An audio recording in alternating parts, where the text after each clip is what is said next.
बिस्मिल्लाहिर्रहमानिर्रहीम। अस्सलाम वालेकुम स्टूडेंट्स, आई होप कि आप सब खैरियत से होंगे। स्टूडेंट्स, आज हम एक्सरसाइज 1.4 स्टार्ट करते हैं। तो चलिए देखते हैं question number 1। Which of the following product of matrices is conformable for multiplication. तो स्टूडेंट्स, ये जो गिवन मैट्रिसेस हैं इसमें से देखने हैं कि कौन कौन से मैट्रिसेस जो हैं वो कंफर्मेबल है मल्टीप्लिकेशन के लिए। तो सबसे पहले हम देखते हैं डेफिनेशन। सोल्यूशन में आप देख सकते हैं, ये मैंने डेफिनेशन राइट किया। टू मैट्रिसेस और conformable for multiplication if the number of columns of first matrix are equal to the number of rows of second matrix. तो स्टूडेंट्स, इसका मतलब ये है कि दो मैट्रिसेस जो हैं वो तभी कंफर्मेबल होंगे मल्टीप्लिकेशन के लिए कि अगर फर्स्ट मैट्रिक्स के जो नंबर ऑफ कॉलम्स हैं वो सेकंड मैट्रिक्स की नंबर ऑफ रोज के इक्वल हों। ठीक है, तो तब ही दो मैट्रिसेस जो हैं वो कंफर्मेबल होंगे मल्टीप्लिकेशन के लिए। तो चलिए देखते हैं part 1। Our first part is this. तो students, according to the definition, first matrix के कॉलम्स की तादाद सेकंड मैट्रिक्स की रोज़ की तादाद के इक्वल होनी चाहिए। तो चलिए देखते हैं। इसमें फर्स्ट मैट्रिक्स में 2 कॉलम्स हैं और सेकंड मैट्रिक्स में जो रोज़ की तादाद है वो 2 है। ठीक है, तो कॉलम्स की तादाद और रोज़ की तादाद जो है वो सेम हो चुकी है। ठीक है, 2 कॉलम्स हैं और 2 रोज़ हैं जो कि सेम है तादाद। तो लिहाजा हम कह सकते हैं कि ये जो मैट्रिसेस हैं ये कंफर्मेबल हैं मल्टीप्लिकेशन के लिए। ठीक है, so part 1 is conformable for multiplication. Our second part is this. तो इसमें स्टूडेंट्स आप देख सकते हैं कि फर्स्ट मैट्रिक्स की जो कॉलम्स की तादाद है वो 2 है और सेकंड मैट्रिक्स की जो रोज़ की तादाद है वो भी 2 है।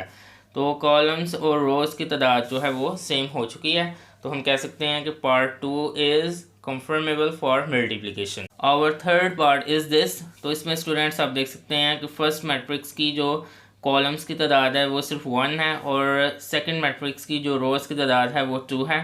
तो कॉलम्स की तादाद और रोज़ की तादाद जो है वो सेम नहीं है। तो लिहाजा हम कह सकते हैं part 3 is not conformable for multiplication.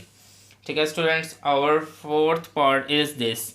इसमें स्टूडेंट्स फर्स्ट मैट्रिक्स में जो कॉलम्स की तादाद है वो 2 है और सेकंड मैट्रिक्स में जो रोज़ की तादाद है वो 2 है, जो कि सेम है। कॉलम्स और रोज़ की तादाद सेम है। Hence part 4 is conformable for multiplication.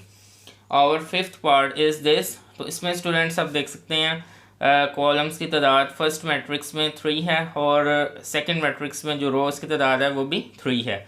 तो कॉलम्स की तादाद और रोज़ की तादाद जो है वो सेम हो चुकी है। तो लिहाजा हम कह सकते हैं part 5 is conformable for multiplication. Our second part is this. तो इसमें स्टूडेंट्स आपको मैट्रिक्स ए गिवन है और मैट्रिक्स बी गिवन है। नंबर फर्स्ट पे आपने matrix A B find out करना है और नंबर सेकंड पे बी ए फाइंड आउट करना है इफ़ पॉसिबल, अगर पॉसिबल हुआ। ठीक है स्टूडेंट्स, तो सबसे पहले तो हम पार्ट फर्स्ट को देखते हैं कि क्या ये कंफर्मेबल है मल्टीप्लिकेशन के लिए या नहीं। अकॉर्डिंग टू द डेफिनेशन, जो फर्स्ट मैट्रिक्स ए है, ठीक है, इसमें कॉलम्स की तादाद 2 है और जो सेकंड मैट्रिक्स बी है इसमें रोज़ की तादाद भी 2 है। तो कॉलम्स की तादाद और रोज़ की तादाद सेम हो चुकी है स्टूडेंट्स, आप देख सकते हैं। तो लिहाजा हम कह सकते हैं कि ए बी जो है वो पॉसिबल है, कंफर्मेबल है। ठीक है, मल्टीप्लिकेशन के लिए। तो अब हम इसको सॉल्व करेंगे। Matrix A B, matrix A is 3 0 -1 2 and matrix B is 6 and 5। ठीक है स्टूडेंट्स, अब इसका मेथड क्या है वो आप देखिए स्टूडेंट्स। इसमें आपने फर्स्ट मैट्रिक्स की जो फर्स्ट रो की फर्स्ट एंट्री है, ठीक है, उसको आपने सेकंड मैट्रिक्स के फर्स्ट कॉलम की फर्स्ट एंट्री से मल्टीप्लाई करना है। तो 3 मल्टीप्लाई बाई 6, तो उसके बाद हमेशा आपने प्लस का साइन यूज़ करना है। देन आपने फर्स्ट मैट्रिक्स की फर्स्ट रो की सेकंड एंट्री को सेकंड मैट्रिक्स के फर्स्ट कॉलम की सेकंड एंट्री से मल्टीप्लाई करना है। 0 मल्टीप्लाई बाई 5। इसके बाद स्टूडेंट्स आपने फर्स्ट मैट्रिक्स की सेकंड रो की फर्स्ट एंट्री को सेकंड मैट्रिक्स के फर्स्ट कॉलम की फर्स्ट एंट्री से मल्टीप्लाई करना है। -1 मल्टीप्लाई बाई 6। फिर उसी तरह से प्लस साइन यूज़ करना है, जो कि हमेशा यूज़ करना है। इसके बाद स्टूडेंट्स आपने फर्स्ट मैट्रिक्स की सेकंड रो की सेकंड एंट्री को सेकंड मैट्रिक्स की फर्स्ट कॉलम की सेकंड एंट्री से मल्टीप्लाई करना है, मतलब 2 मल्टीप्लाई बाई 5। ठीक है स्टूडेंट्स, अब आपने इनको मल्टीप्लाई करके तो ऐड करना है, is equal to 3 6 18 plus 0 5 0, next 1 6 6 minus 6 plus 2 5 10, 18 plus 0 is equal to 18, minus 6 plus 10 is equal to 4। तो ये स्टूडेंट्स हमारे पास प्रोडक्ट ए बी आ चुका है 18 4। अब सेकंड पार्ट देखते हैं।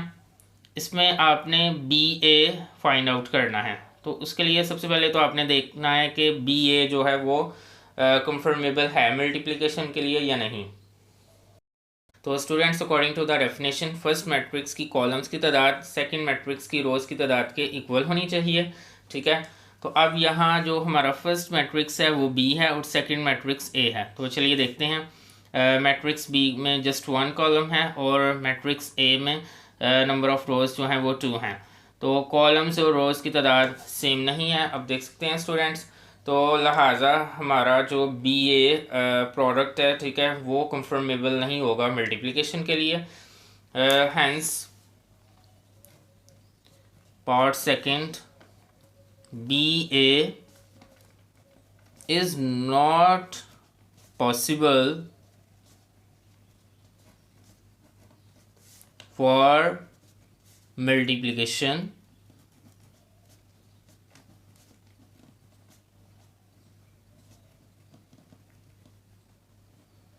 ठीक है स्टूडेंट्स।